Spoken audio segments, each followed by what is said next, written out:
সরকার যেখানে হয়েছিল শেখ সাহেব যান নাই, একদিনের জন্য যান নাই, স্বীকৃতিই দেন নাই।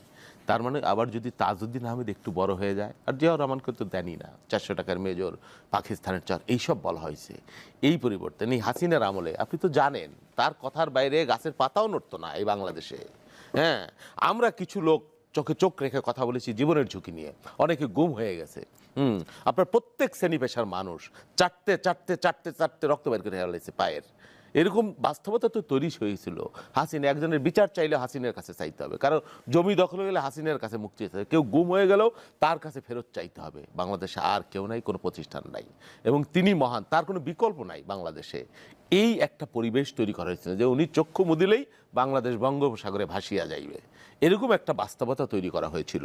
তো এখন আমরা কি দেখছি, আপনি দেখেন কোথার থেকে কি বের হয়েছে। এই যে টিউলিপ সিদ্দিকী, দুর্নীতি, আপনি জানেন এই কথা তো অনেক আগে থেকেই বলেছি, বিলেতের সবচাইতে দামি এলাকা, মানে পৃথিবীর সবচাইতে দামি এলাকা বলা হয় হ্যাম্পি স্ট্রিট, এবং তার মধ্যে সবচাইতে অভিজাত এলাকা যেটা ফ্রগলিন, সেখানে সেই শেখ রেহানার বাড়ি। কোথা থেকে? শেখ মুজিবের কি জমিদারি ছিল বাংলাদেশে, না কি ছিল তার বাপের, না তার হাজবেন্ডের ছিল?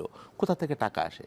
সালমান এফ রহমানের পুত্র আপনার ওই যে কিং চার্লসের যে চ্যারিটেবল অর্গানাইজেশন, সেখানে 2.5 লক্ষ পাউন্ড দিয়ে, সেখানে অনুদান দিয়ে তিনি সেখানে পদ নিয়েছেন। ওই যে জাবেদ সাহেব মন্ত্রী, হ্যাঁ, চিটাগাঙ্গের মন্ত্রী, 600 নাকি বাড়ি। আপনি চিন্তা করতে পারেন, আলাদিনের আশ্চর্য যে প্রদীপ বা চেরাগের গল্প আমরা শুনি, একটা গরিব দেশ হিসেব করে অনেকে তো বলে যে যত টাকা লুট হয়েছে 40টা পদ্মা সেতু হইতো বাংলাদেশে, আরও কত কি আসছে, কত কি আসবে আল্লাহ জানে আর মাবুদ জানে। অথচ এদেশের মানুষের ভাগ্যের বদল হয় না।